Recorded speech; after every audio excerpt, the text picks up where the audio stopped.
MTN News. This is Positively Montana.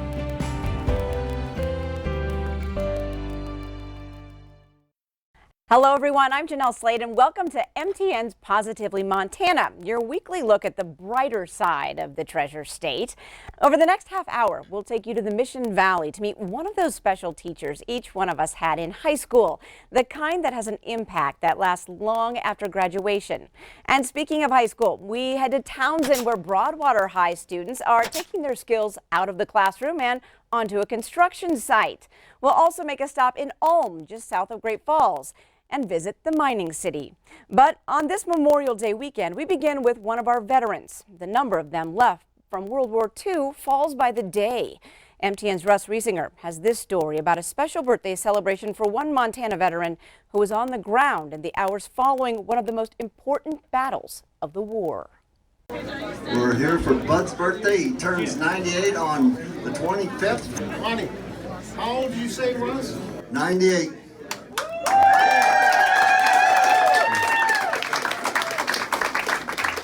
At the age of 98, Bud LACOUNTE may have lost a step, but hasn't lost his sense of humor. Well, it feels 1 year better than 97. Oh, I got a lot of family here. The whole place is full of them, yeah. The whole tribe is here. Bud has seen a lot in his 98 years. I last talked to him 2 years ago as he was getting ready to head to ceremonies in France for the 75th anniversary of D-Day. Well, there, he took a bad fall. And I broke my hip. Had to have my hip replaced over there. They put in an artificial hip then. Then I came home eventually, fell again, and broke my neck. Despite having undergone a total hip replacement just a day before, Bud soldiered on and was right behind then-President Trump for the ceremonies. Absolutely, he was going to make those ceremonies. Both of us agreed. That's why we came. He is going to make those ceremonies. His determination to survive was evident long before he ever set foot on Omaha Beach in World War II. A Chippewa Indian, Bud was taken away from his family at the age of 6 and sent to the Fort Totten Indian School. He wouldn't see them for another 9 years. Now, a long lifetime later, he's seen his own family grow and prosper. I got grandkids here and great-grandkids, and I have one great-great-grandson here. So I got a whole bunch of relatives here. I'm so proud of him. You know, he stormed the beaches of Normandy. He's a piece of history. I mean, the fact that he's still walking around 98 years, that's a long time. You know, the Lord has kept him alive for a long time, and I'm very honored to be his great-grandson, yeah. No, he's been an incredible father. Growing up on a farm, perfect childhood. We all worked and helped and knew that duty of family and responsibility. But yeah, absolutely hard work and determination describes my father. Happy birthday, dear Bud. Happy birthday to you. In Billings, I'm Russ Riesinger reporting for MTN News. Think of some of those classic summer jobs, you know, mowing lawns, lifeguarding, scooping ice cream. Most of them aren't that glamorous and they're definitely not worth bragging about. But that's not the case for one Corvallis student whose summer job has led to a life-changing opportunity. Great shot, Clay. When it comes to summer gigs, Luke SCHLIMGEN has it pretty good. Yeah, so I had the chance to caddy for Justin Timberlake. Caddying for Stock Farm Club since he was 13 years old, the Corvallis senior has worked his way through the ranks, learning what it takes to keep this prestigious golf course living up to its reputation. Full-time caddying for 2 years, and then I transitioned into the cart barn, like player staff, so clean the carts, deal with the driving range, and then this year I'm kind of a little bit of supervising downstairs and then working up in the pro shop as well. Judging from the dream job and the laid-back attitude, you'd never know of some of the trials Luke has faced. You know, I lost my dad when I was pretty young. I think I was 8 years old, and I just, like, my mom was a single mom for 11 years after that, 10 years, and then it was just kind of always tough because we were also on one income for that amount of time. Luke says it's his mom who has always been the rock in his family. She's just been probably my biggest inspiration to keep going. But now Luke's doing his part to support the family by eliminating any financial strain that could come from college expenses. For his dedication to caddying, academic strength, and outstanding character, Luke is a recipient of the highly competitive Chick Evans Scholarship, a full ride valued at $120,000 over 4 years. You might as well call it a Schlimgen family tradition. Luke's mom played basketball and golf at the University of Montana on a full ride. He knows his dad would have loved to see him following in her footsteps.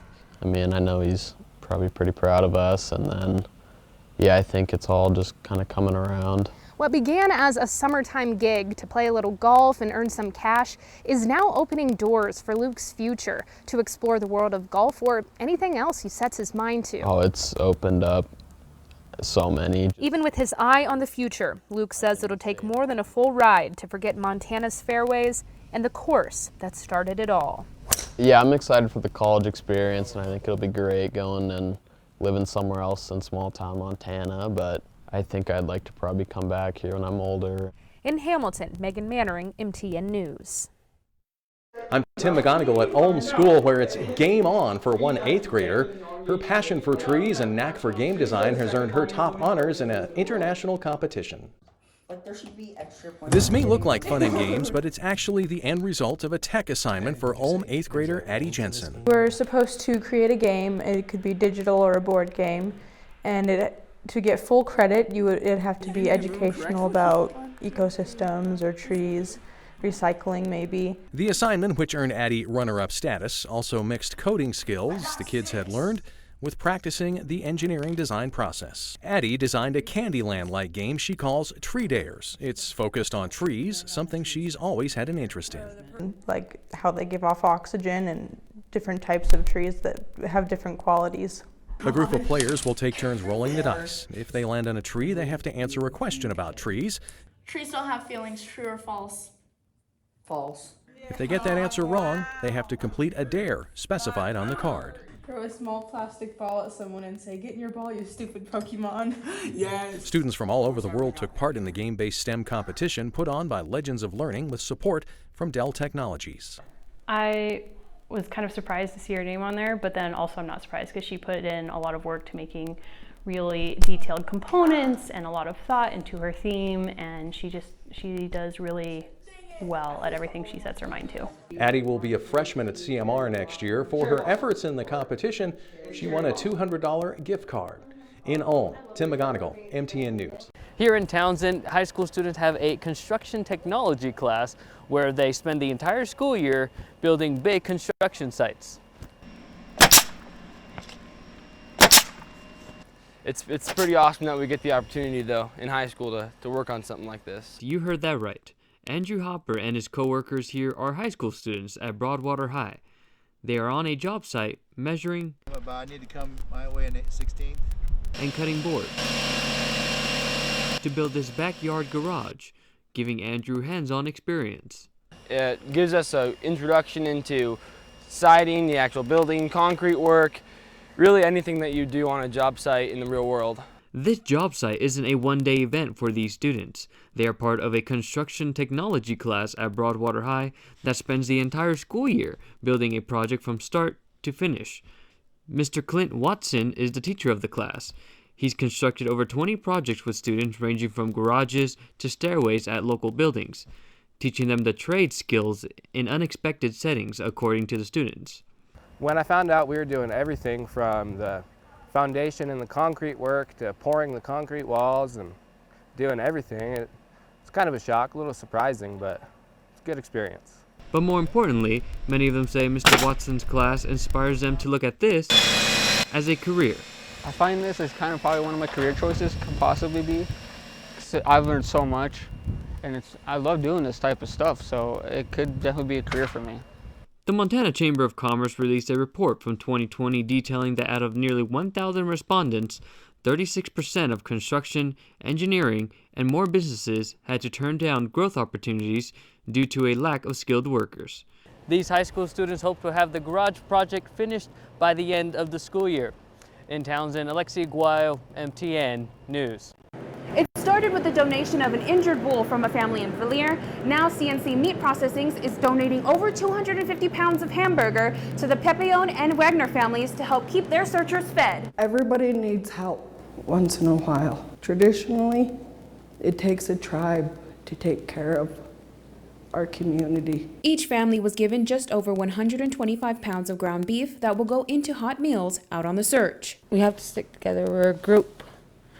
And that's how it was back in the old days. You know, we always took care of each other. And that's what I think that's what we need now more of. They're locals, which is great, you know. It's just people helping out people, you know, our families helping out families. The donation helps prepare the families to continue the search efforts solely with help of local volunteers. We are on our own, me and my family and the community. We're all going to get together and we're all going to go out and search for my loved one, our loved one, and go from there, and we're not going to stop until we do. For the owner of CNC Meat Processing, using her business to donate is the one way she can help give the families one less worry as they search for their loved ones. This donation is about taking care of each other. From the family that donated it to my family and all the families it's going to feed. This hopefully will bring more people to these searches to help look for these ones that are lost. We all struggle, but to know that you're not struggling alone and somebody's watching to help, that's what we're here for. In Bab, Cassandra Soto, MTN News. Positively Montana continues after this. Welcome back to Positively Montana. The end of the school year will be a little bittersweet for students at St. Ignatius High School because they're saying goodbye to a teacher who's been here for decades, teaching generations of mission kids all about science and a little bit about life. What kinds of metamorphic? What are the two kinds of... It's a rainy morning along McDonald Lake, deep in the Mission Mountains, and St. Ignatius High School science teacher John Liggis is teaching his students about rocks for the last time. But I definitely remember the first time coming here for an interview. I came up over the mountains and I was like, whoa, I think this might be the place. That job interview was in 1985, and now, more than 35 years later, John Liggis is retiring. And the whole school turned out to say farewell in a show of love he didn't expect. He might have underestimated his impact at this school. He's so level-headed that it's super easy to just connect with him about anything. I mean, he finds a way to just reach out to every student. So he'll give you the reality check you need, even if you don't want to hear it. On this day, two former students now attending Montana Tech came back with a retirement gift and memories of how this high school science teacher believed in them. He played a really big part in my life and like kind of pushing me to a higher education and like realizing like, yeah, like my circumstances may not be the best here and there, but you know, someone like Liggis, he's always going to be there to like push you and edge you forward and like kind of make you uncomfortable so you like prepared for the real world and prepared for college. A lot of things can happen, like some people don't have the best home life, and like just coming to school, he'll make it better and like make it safe. It's one of those bittersweet things that I'm definitely torn between wanting to do something new and leaving what I've known forever. The missions must have been calling to him that day back in 1985 when he decided to make St. Ignatius his home, to live, to teach, and to mentor generations of students.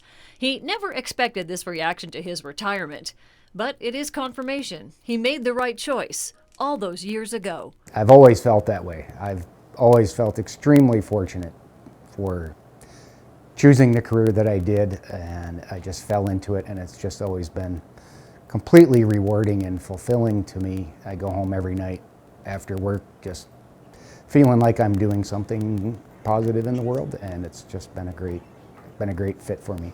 Mr. Liggis tells me after teaching for so long, he will miss the classroom, but is looking forward to enjoying his retirement. In St. Ignatius, Jill Valley, MTN News. A tragedy in Butte that occurred over 100 years ago and claimed the lives of several firefighters is being remembered here in Butte. A class at Margaret Leary Elementary in Butte unveiled the statue of a dog that's become part of Butte's rich folklore that was born of a tragic explosion that killed more than a dozen firefighters 125 years ago. The unnamed black dog belonged to Butte firefighter William Copeland, who died in the 1895 Kenyon Connell warehouse explosion. The dog survived and stayed by his master's side, even in death. The students of Mrs. Robinson's 5th grade class finally gave the dog a name, which is the Irish word for loyal, Delise. Well, I was one of the few that cried, so that was a pretty big part, and it was a very sad story. Since dogs are man's best friend, so it's just really sad to see him and like Delise with his owner and sticking through every hardship.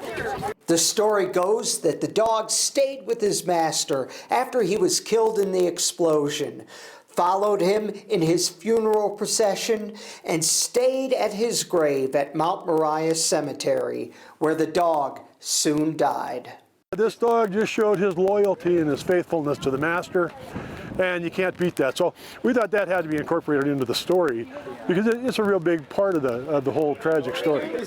Well, Delise is certainly living up to his name for loyalty. And Mrs. Robinson says she wants this poor dog's story to be a lesson to kids today. Just to be loyal and to always be there for someone when they need help. Oh God, I don't know why I'm crying. Okay. Yeah, just being the best versions of themselves and stuff. The statue will be part of the memorial outside Butte's Uptown Fire Station. In Butte, John Amy, MTN News. A celebration was held in Polson on Tuesday celebrating Special Olympic athletes. You know, we actually got to celebrate somebody else's success and be together, and that's just what this is all about. Dozens of Special Olympic athletes from across Lake County were at Polson High School Tuesday morning celebrating their achievements from the state summer games. Close to 60 medals were handed out to participants from the Polson Pirates and Mission Bulldogs Special Olympic teams. Lake County law enforcement helped crown the medalists as teammates cheered alongside one another. Polson Pirates head coach Chris Kelly said this year's celebration was extra special as it was the first time the two teams have been together since the beginning of the pandemic. It's just nice to be able to get out and cheer. You know, we haven't really been able to, we've been able to cheer for our team, so it's nice to be able to cheer for somebody else. And what it means is that we can start to do this, then life is starting to turn back to normal. Earlier this month, the Polson Pirates were named the Special Olympics Program of the Year for the state of Montana. In Polson, Sean Wells, MTN News. More stories from the heart of the Treasure State are on the way when Positively Montana continues after this. Welcome back to Positively Montana. You can't talk unsung heroes without recognizing the frontline workers who have gotten us through this pandemic. Despite being in a vulnerable population herself, one nurse at Community Medical Center in Missoula powered through the pandemic, showing up to work every day to ensure that her patients got back on their feet. She's from a family of boys. She's currently got a family of boys. She's got 5 grandchildren that are all boys. And without my mom, you know, I think everything would kind of fall apart. Kim Losh could win Unsung Hero simply for dealing with all of those boys. But it's her dedication to 35 years of nursing that really calls for some recognition. She typically works in the rehab department at Community Medical Center in Missoula. Because of all the large volume of infected patients the hospital was receiving, they decided to convert her wing into a COVID treatment department, essentially. So she was working with infected patients 24/7. Most of the world took a time out in the thick of the pandemic, retreating to their homes, staying safe in their bubbles. But in Kim's corner, the battle with COVID-19 raged on. You know, a lot of hours. A lot of overtime. All the staff would be out, on isolation, and So it was a long year. Lucky for Kim, she knows a thing or two about sticking it out when times are tough. After all, she's a cancer survivor. You know, we had our concerns, of course, because of her history with cancer, that perhaps maybe she had a vulnerable immune system, but she, despite our concerns, she kind of rose to the occasion. You, of course, have to dress up a lot more going into a COVID room. It's very, very loud in there with the negative pressure. Nobody can go in there. Nobody can come, you know, the family can't go in. She accepted extra shifts, often working overtime to pull her weight on a team of frontline workers. A grueling job, but one that she couldn't imagine stepping away from. I was exposed a couple times to patients that came in negative and end up being positive once in here. If it weren't for nurses like Kim Losh, Missoula County's COVID story might have a very different ending. Whether she believes it or not, her sons, her family, and the patients she cares for know that she's an unsung hero. There's just so many more people that are so deserving of it, that have worked really hard through this. Our hospitalists and the doctors, the respiratory, housekeeping, you know, the CNAs. It's like a big group, not just me. In Missoula, Megan Mannering, MTN News. That wraps up this week's Positively Montana. We hope you've enjoyed this look at the good things happening in our state every day. You can find more Positively Montana stories on your local MTN website, along with a chance to submit your own story ideas. For now, I'm JEANELLE SLADE. Have a great day.